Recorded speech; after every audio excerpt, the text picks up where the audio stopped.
Assalamualaikum warahmatullahi wabarakatuh. Perkenalkan, nama saya Samsunia Hrinta dari kelas F3 Prodi Tasawuf dan Psikoterapi Fakultas Usuluddin dan Filsafat.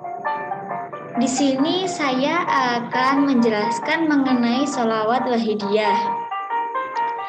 Sebelumnya, di sini saya mengambil informasi mengenai sholawat wahidiyah ini melalui proses wawancara dengan salah satu pengamal dari sholawat wahidiyah.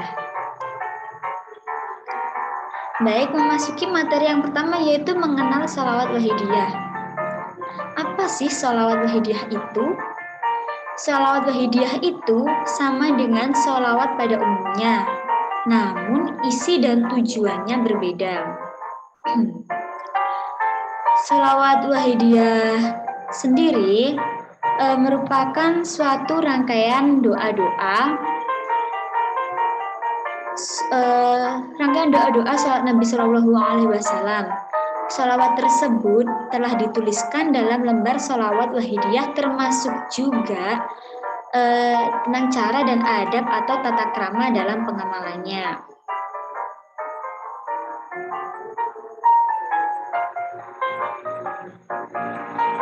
Sholawat wahidiyah sendiri ini sebenarnya memiliki misi, yaitu misi dari perjuangan wahidiyah sendiri yaitu upaya lahiriah dan batiniah untuk memperoleh kejernihan hati, ketenangan batin dan ketentraman jiwa menuju sadar atau ma'rifah kepada Allah dan Rasulullah dengan mengamalkan sholawat wahidiyah dan ajaran wahidiyah sesuai dengan bimbingan mu'alif sholawat wahidiyah. Untuk visi dari perjuangan wahidiyah sendiri yaitu untuk terwujudnya keselamatan, kedamaian, kesejahteraan, dan kebahagiaan hidup lahir batin, material, dan spiritual di dunia dan di akhirat bagi masyarakat umat manusia seluruh dunia. Perlu diketahui dalam pustaka sejarah ini dituliskan bahwa wahidiyah ini lahir dari Indonesia.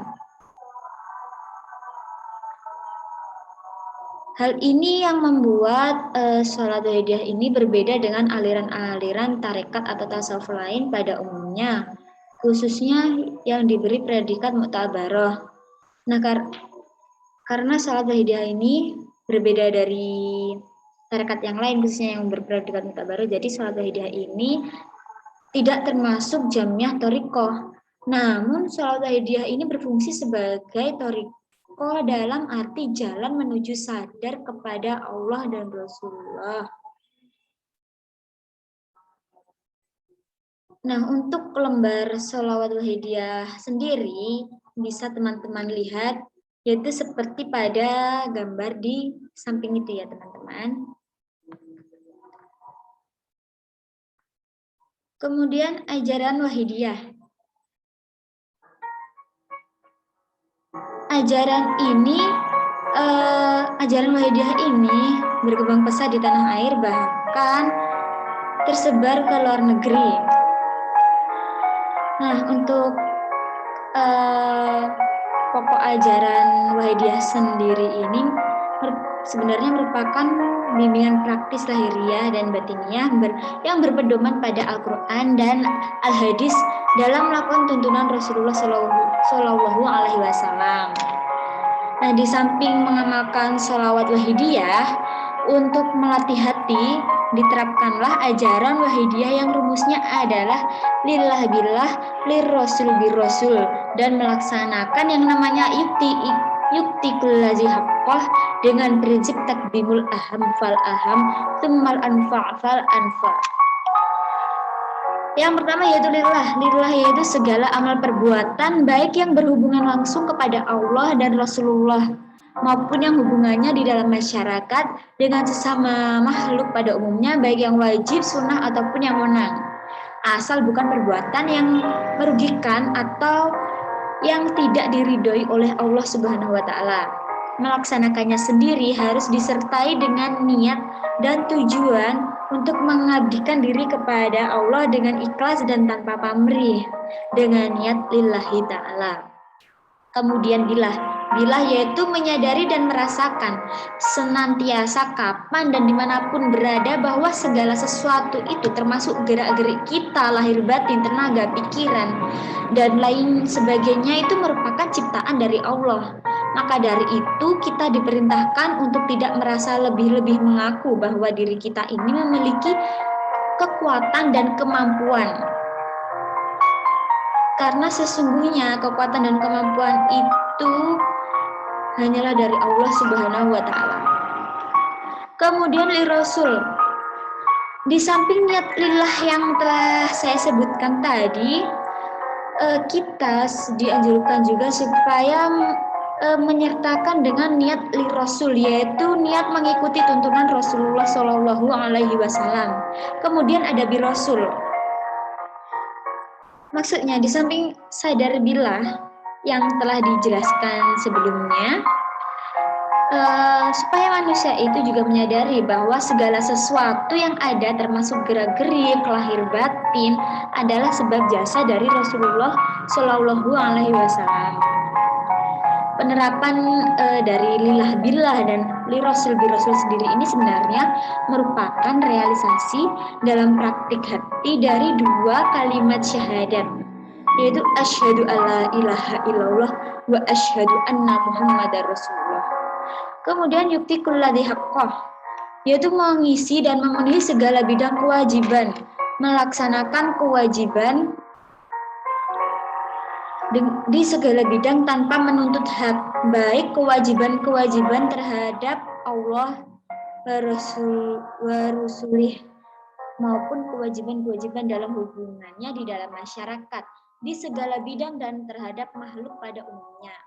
Kemudian ada taqdimul aham fal aham, tsummal anfa fal anfa. Dalam melaksanakan kewajiban-kewajiban tersebut, supaya kita ini dianjurkan untuk mendahulukan yang lebih penting. Jika dianggap sama-sama pentingnya, kita dianjurkan untuk memilih yang lebih besar manfaatnya. Dalam hal ini, yang sesuatu yang dianggap penting hendaknya yaitu yang bersangkutan dengan Allah dan Rasul-Nya. Jadi dalam hal ini kita harus mengutamakan sesuatu yang berhubungan dengan Allah dan Rasul. Kemudian hal yang lebih bermanfaat yang dimaksud yaitu hal-hal yang manfaatnya bisa dirasakan oleh semua orang atau yang manfaatnya tidak hanya dirasakan oleh diri kita sendiri.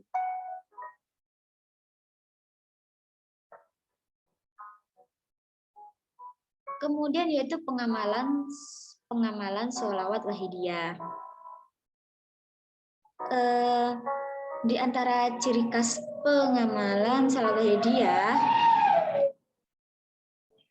adalah tangis dalam mujahadah atau kesungguhan, nida atau panggilan menyeru dengan berdiri menghadap empat arah, terus ada tasyafu atau permohonan syafaat dan istiqraq atau pemusatan pikiran dan perasaan kepada Allah. Nah, untuk cara pengamalannya sendiri yaitu ada 3.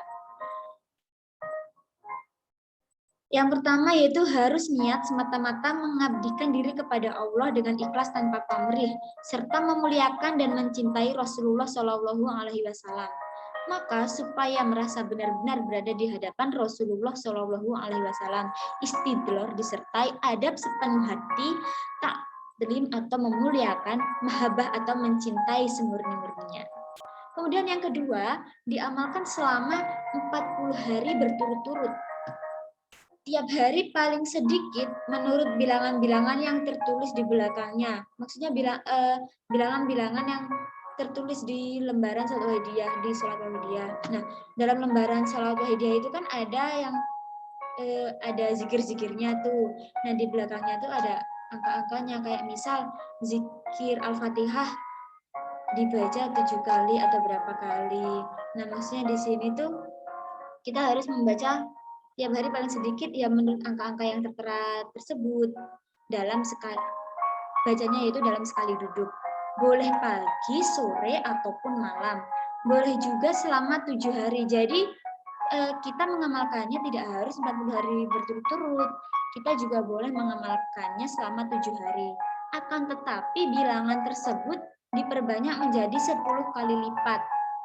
Nah, setelah 40 hari atau 7 hari pengamalan ini, bilangan-bilangannya ini boleh dikurangi sebagian atau seluruhnya.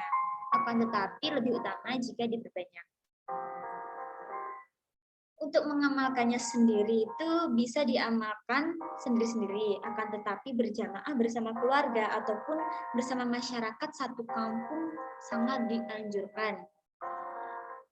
Lalu untuk kaum wanita yang sedang berhalangan atau sedang menstruasi, cukup membaca sholawatnya saja, tidak usah membaca Fatihah. Kemudian mereka yang belum dapat membaca seluruhnya boleh membaca bagian-bagian mana yang sudah didapat lebih dahulu. Misalnya membaca Fatihah saja.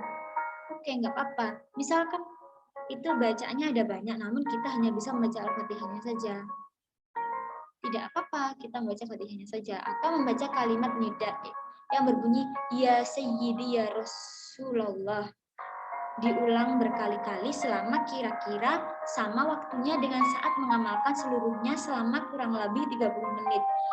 Kalau itu pun misalnya dirasa belum memungkinkan, boleh berdiam diri saja selama waktu itu. Dengan memusatkan hati dan segenap perhatian kehadirat Allah, memuliakan dan menyatakan rasa cinta dengan istidror kepada Rasulullah Shallallahu Alaihi Wasallam. Nah, di samping ini tuh bentuk dari lembar sholawat wahidiyah sendiri. Kemudian zikir wahidiyah. Nah, tadi kan saya menyebutkan tentang zikir wahidiyah. Nah, di sini saya mencantumkan lembar sholawat wahidiyah tersebut. Nah, ini zikir-zikirnya yaitu ada ila hadrati sayyidina Muhammad sallallahu alaihi wasallam, lalu membaca Al-Fatihah sebanyak 7 kali. Terus sampai dengan membaca wafirullah wa qul ja'al haqqu, lalu membaca Al-Fatihah lagi. Nah, ini teman-teman bisa membaca sendiri ya dari lembar sholawat wahidiyah yang telah saya cantumkan di sini. Teman-teman juga bisa mencari, jika ingin mempelajari, teman-teman juga bisa mencari lembar sholawat wahidiyah ini di internet. Banyak sekali lembaran sholawat wahidiyah ini di internet. Saya juga sudah mengecek lembaran asli yang saya dapatkan dari salah satu pengamal sholawat wahidiyah ini yang kemarin saya dapatkan itu, terus saya cocokkan dengan yang ada di internet itu sama ternyata. Nah, sekian presentasi dari saya. Apabila ada kurangnya, saya mohon maaf karena saya juga manusia yang tidak luput dari kesalahan. Akhir kalam, wabillahi taufiq wal hidayah. Wassalamualaikum warahmatullahi wabarakatuh.